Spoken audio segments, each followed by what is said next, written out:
পাহাড় ধসে দুই পরিবারের ৫ সদস্য মাটির নিচে চাপা পড়ে।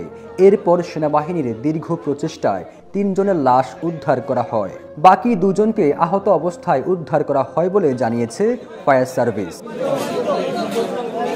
এর আগে ভোর ৬টার দিকে সিলেটের ইসলামপুর চামেলিবাগ আবাসিক এলাকায় এই টিলা ধসের ঘটনা ঘটে। সকাল থেকে উদ্ধার অভিযানের পর দুপুর ১২:৩০টায় ৩ জনের লাশ উদ্ধার করে সেনাবাহিনী।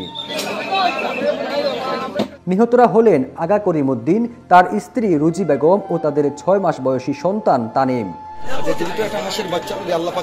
এর আগে সিলেট সিটি কর্পোরেশনের মেয়র আনোয়ারুজ্জামান চৌধুরী ঘটনাস্থল পরিদর্শন করে উদ্ধার কাজে সেনাবাহিনী নিয়োগের ঘোষণা দেন।